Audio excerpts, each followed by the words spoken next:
नमस्कार, आप देख रहे हैं सूचना दर्पण न्यूज। तो आइए इस खास प्रोग्राम में खास मुलाकात के साथ हम आपको गांव शहर से लेकर हर क्षेत्र की समस्याओं, वहां के विकास कार्यों को लेकर अपडेट रखते हैं। तो चलिए आज हम आपको रूबरू कराते हैं खास खबर से।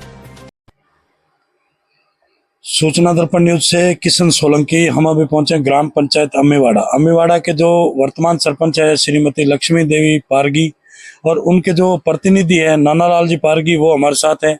उनसे हम बातचीत करेंगे ग्राम पंचायत के मुद्दों के और विकास की बात करें तो जैसे धरातल पे पेयजल है, शिक्षा है, रोडें हैं आदि, इन मुद्दों पे बात करेंगे। और ग्राम पंचायत अम्मीवाड़ा के जो विकास की बात करेंगे कि इस कार्यकाल के अंदर इनको सरपंच बनने के बाद में क्या क्या मुसीबतों का सामना करना पड़ा और क्या क्या विकास हुआ है। आइए मिलते हैं सरपंच साहब। सरपंच साहब नमस्कार। नमस्कार साहब। सरपंच साहब, सबसे पहले तो आप अपना एक राजनीतिक परिचय बताइए कि राजनीति में कब से इंटरेस्टेड है आप? मैं कम से कम साहब 2013 से राजनीति में। हाँ। तो इससे पहले भी कोई चुनाव लड़े हैं? क्या क्या पद रहा आपके पास? उस समय लड़ा था, मैं 7 वोट से हार गया था जी। तो अब की बार 2020 में चुनाव लड़े? हाँ, वापस जी। 2020 में वापस लड़े थे जी। तो 285 वोटर से जीता। बिल्कुल। तो यानी कि कुल मिला के 2000 उस टाइम से जब से राजनीति में स्टेट है उस से आपने ठान लिया कि सरपंच बनना है? हाँ, सरपंच बनना है, ठान लिया था। हाँ। तो सरपंच साहब बात करें अपने अम्मीवाड़ा ग्राम पंचायत की, तो इसके अंदर सबसे पहले, क्योंकि आज का जो युग है वो एक शिक्षा है, शिक्षा के बिना कुछ नहीं है। शिक्षा बिना कुछ तो नहीं शिक्षा होने का स्तर कैसा अपनी ग्राम पंचायत की बात करें तो आपके सरपंच बनने के बाद? वाला। शिक्षा तो साहब सबसे पहले स्कूल का काम किया था। बिल्कुल। स्कूल है, रास्ता नहीं है जी। सीसी रोड है। बिल्कुल। स्कूल में हेडपम्प नहीं है। बिल्कुल। पानी की कमी है, ये व्यवस्था सबसे पहले। जी। तो सरपंच साहब जैसे अभी आपने कोई विद्यालयों का निरीक्षण किया, जाके देखा आपने कोई टीचरों की कमी लगी आपको, या विद्यालयों में कोई जर्जर हालात है, ऐसी कोई कंडीशन है क्या सामने है आपको? अभी बरसात में देखा था कि सभी जगह पानी टपक रहा था जी। तो अभी साइन अमेजिंग हो रहा है सभी स्कूलों में। बिल्कुल। पूरी पंचायत में। जी। और शिक्षा का स्तर कैसा है? पढ़ाई कैसी हो रही है? क्या रिजल्ट रह रहा है ग्राम पंचायत? पढ़ाई में तो अम्मीवाड़ा सीनियर स्कूल में तो बहुत अच्छा रिजल्ट रहा है जी। लेकिन डाला में थोड़ा मामला गड़बड़ है। और टीचर समय पे आ रहे हैं? समय पे आ रहे हैं लेकिन अध्यापक कम है। बिल्कुल। तो अध्यापक कम है, टीचरों की कमी है, तो आपने कहीं कोई राजनेताओं से बात की थी जी, एमपी साहब से बात की, जिला प्रमुख से की, शिक्षा विभाग से बात की। बिल्कुल। ये अभी 4 अध्यापक भेजे। बिल्कुल। तो अभी ठीक है, क्योंकि अभी वर्तमान में आपके पंचायत राज मंत्री और शिक्षा मंत्री दोनों एक ही है, मदन जी दिलावर।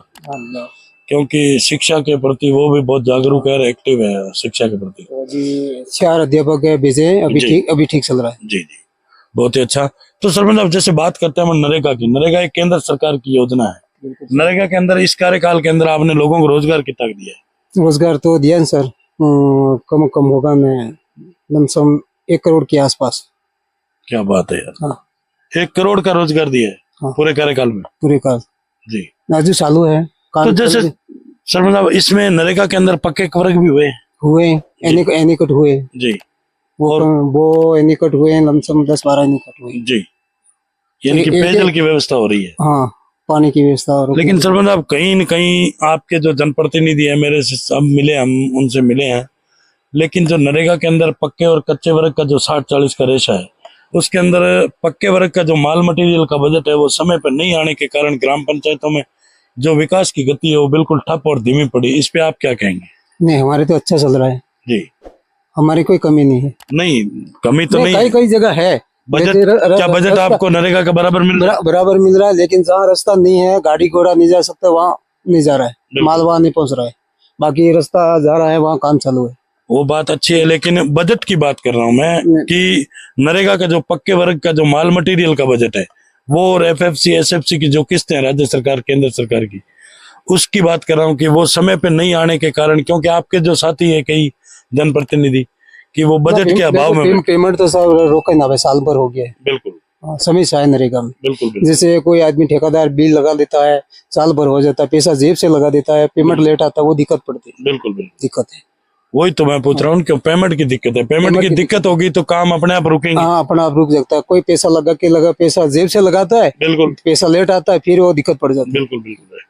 तो सरपंच साहब अभी एक और केंद्र सरकार की और स्टेट गवर्नमेंट की, उसमें भी 60-40 का रेशा है, जो जल जीवन मिशन योजना है, जो घर घर नल योजना, उसके तहत अपनी पंचायत में क्या विकास चल रहा है, क्या हो रहा है? हमारे क्या है, कभी 7 राजस्व गांव है, बिल्कुल 7 राजस्व गांव में एक एक कुआं खोद दिया। जी और सबसे बड़ा राजस्व गांव है डाला, जी, सेकंड तुरगढ़, अभी काम चालू है। बिल्कुल और पाइपलाइन बिछा रहे हैं, पूरा का फर्मा कंप्लीट है, बिल्कुल टंकी बनानी बाकी है। जी। यानी कि कुल मिला के जो जल जीवन मिशन योजना है उसका आपके पूरी ग्राम पंचायत में लगभग काम चालू है सर। बिल्कुल। लेकिन कई जगह हमने ये देखा है सरपंच साहब कि कई पंचायतें हैं उनके अंदर जल जीवन मिशन के जो ठेकेदार है उनके आज जैसे जनप्रतिनिधि है, कोई जो एमएलए एमपी लेड जिला परिषद कहीं से भी जो सीसी रोडें ला रहे हैं, कोई सीसी ब्लॉक लगा रहे हैं, तो ये पाइपलाइन डालने के द्वारा इन रोडों को तोड़ फोड़ की जा रही है, लेकिन वापस सुदृढ़ीकरण नहीं होती है। ऐसी कहीं कंडीशन तो नहीं है अपनी पंचायत में? नहीं, मेरे तो है सर, ऐसे भी है, लेकिन उन्होंने के ठेकेदार ने माथे ले लिया कि मैं इसको ठीक कर लूंगा। बिल्कुल। अगर ठेकेदार नहीं ठीक करता है तो आपके पास क्या उपचार है? फिर नहीं करेगा तो फिर हमको करना पड़ता है। नहीं, उपचार क्या आपके पास आपको नहीं करने के अलावा?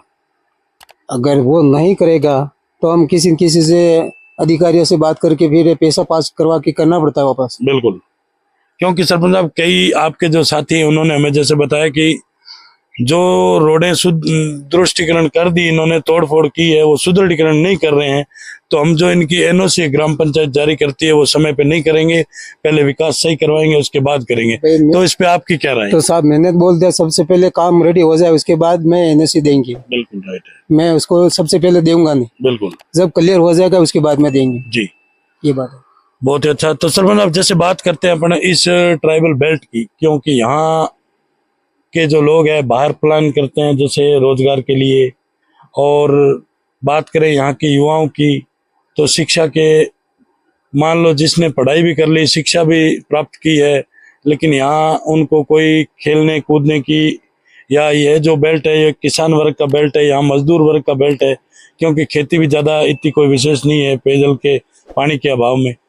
तो किसानों और युवाओं के लिए आपके क्या प्रयास रहे इस कार्यकाल में? किसानों के लिए साहब क्या यहाँ पानी की कमी है तो क्या बाहर गुजरात जाते हैं या उदयपुर जाते हैं मजदूरी करने के लिए। दूसरी बात शिक्षा है भी है, 10वीं या 12वीं हो जाता है उसके बाद इन लोगों के पास पैसा नहीं होने के बाद में कई कंपनी में चलाए जाते हैं कि गुजरात चलाए जाते हैं, ऐसे ऐसे करके गुजारा चलाते हैं। इनके आगे पढ़ने के लिए पैसा होता ही नहीं है। बिल्कुल। और हमारे माँ दादा के पास पैसा भी नहीं है, फिर वो बच्चे कहाँ से आगे जाएंगे? बिल्कुल राइट, ये बात है सर। तो सरपंच साहब यहाँ कई प्रकार की कुप्रथाएं चलती है आज भी, कि दहेज प्रथा, मृत्यु भोज की प्रथाएं हैं और बाल विवाह की प्रथाएं हैं, तो ऐसी कोई आपके ग्राम पंचायत में ऐसी कोई घटना आपके सामने हुई है ऐसी, तो क्या प्रयास? पहले घटना होती थी जी, जैसे कोई षडयंत्र करता था, ऐसा फलाना ढिकाना, ये सारा मामला था। लेकिन अभी क्या है कि चिरंजीवी योजना आने के बाद में 5 लाख वो इधर से इधर अभी थोड़ा सुधार हो गया है। अब षडयंत्र में मामला थोड़ा ठप है मामला जी, ज्यादा कोई विशेष तौर से षडयंत्र कोई नहीं करता है। बिल्कुल। तो सरपंच साहब अभी आगे फिर चुनाव आ रहे हैं, क्या तैयारी चल रही है? क्योंकि जनवरी में नेक्स्ट पंचायत राज के चुनाव आ रहे हैं, तो जनता का और आपका क्या रुख है? अब वापस चुनाव आ रहा है, लेकिन क्या इस जनता के हाथ में साहब, हमारे हाथ में कुछ नहीं है जी। जो जनता फैसला करेगी वो खरी बात है, वो जनता की देख ये अच्छा है ठीक, नहीं तो खराब है तो बाहर, बिल्कुल पाला से बाहर। और आपका जो काम किया विकास किया वो बोलेगा, वो हाँ बस वो बोलेगा, काम किया तो बोलेगा, नहीं काम किया नहीं बोलेगा जी। अच्छा है तो सरपंच साहब विकास तो कांग्रेस की सरकार में भी कई प्रकार की योजनाएं चली थी, काम हुए थे, वो तो गई। देखो बात ऐसा है कि अशोक गहलोत ने पूरे राजस्थान में शक्कर और तेल वगैरह वगैरह सारा दे दिया। बिल्कुल। सबने खा लिया। बिल्कुल। और खा के उसको ठोकर मार दी। बिल्कुल। अब वो गहलोत साहब भी क्या करेगा, हम भी क्या करेंगे, जनता के हाथ में। सही है। बहुत ही अच्छा। तो ये देख जनता पे डिपेंड करता है। जनता जो फैसला करेगी वो सर्वमान्य होगा। जनता जनार्दन है आज के समय में, क्योंकि कोई विकास मायने नहीं रखता है और कोई कुछ नहीं मायने रखता, लेकिन जनता जिस पे डिपेंड है वही करे होगा। तो इनका मानना ये है कि जनता अगर हमें चुनेगी, दोबारा मौका देगी, तो मैं बिल्कुल प्रयास करूंगा। और जो विकास कार्य बाकी है, क्योंकि जिस टाइम आप चुनाव लड़े थे ना, जनता से बहुत बड़े बड़े वादे किए थे आप लोगों ने, हम ये करेंगे, हम ये कर देंगे, यहाँ से निकाल देंगे, ये रोड कर देंगे, हम आपके पीएम आवास बना देंगे, लेकिन उन वादों पे कहीं न कहीं खरा नहीं उतर पा रहे। ऐसा है उसमें 100 में से 75% काम हो जाता, 25% बाकी रह जाता। बिल्कुल बिल्कुल। और जैसे कहीं पूरा तो वो बाकी कहीं सरपंच दोबारा हैट्रिक मारने के लिए तो नहीं रखते? नहीं ऐसा नहीं है सर, लेकिन कहीं गड़बड़ी रहती है थोड़ी बहुत। बिल्कुल बिल्कुल, लेकिन उसको भी पूरा करेंगे हम। बिल्कुल। आगे जनता मौका देगी? ना अभी विश्वास है, हो जाएगा मेरे हिसाब से। अच्छा, जो छोटा मोटा जो वादा है वो अब निपट लेंगे हम 2 महीना में। बिल्कुल इसके निपटने में लगे हुए हो। निपट लेंगे सर, क्योंकि रास्ते तो आपके अम्मा है, अभी हमने देखा है अभी ये रास्ता तो अभी 3 किलोमीटर पास हो गया साहब, डमरीकरण जी आमीवाड़ा से आमलिया जी। और अभी 1 करोड़ का काम सैंक्शन करवाए मंत्री जी के पास ढाला में। क्या बात है, 1 करोड़ का है, टीएडी मंत्री, हाँ टीएडी मंत्री से, बाबूलाल जी से। बाबूलाल जी से। क्या बात है। और 2 करोड़ 65 लाख का ये घोड़ीमारी का पुल पास करवाया है। बिल्कुल। और अभी कम से कम में लमसम में 1 करोड़ का सैंक्शन बाकी अभी आ गई है, 2-3 दिन में आ चुकी है, मान लो वित्त स्वीकृति जारी। हाँ जारी हो गई है। बहुत ही अच्छा। तो सरपंच साहब, जैसे बात करते हैं अपन, हमारे देश के प्रधानमंत्री माननीय मोदी जी है, उनका एक सपना था कि देश को भ्रष्टाचार मुक्त करना है। आप लगभग 15 साल 20 साल से इसके अंदर इंटरेस्टेड है राजनीति में, तो आपको क्या लग रहा है, भ्रष्टाचार बढ़ रहा है या कम हो रहा है? देखो सर, इसमें बहुत सारी बात है। अच्छे जहाँ शिक्षा है वहाँ तो भ्रष्टाचार नहीं हो रहा, ना है शिक्षा नहीं है वहाँ तो लड़ाई झगड़ा भी हो रहा है, थोड़ा उल्टा भी हो रहा है। दोनों है, दोनों 50-50% है साहब। यानी कि कुल मिला के बंद नहीं हो सकता। अब क्या पता है, बंद नहीं होता है लगे मेरे को सर, ये बढ़ता रहेगा ये थे।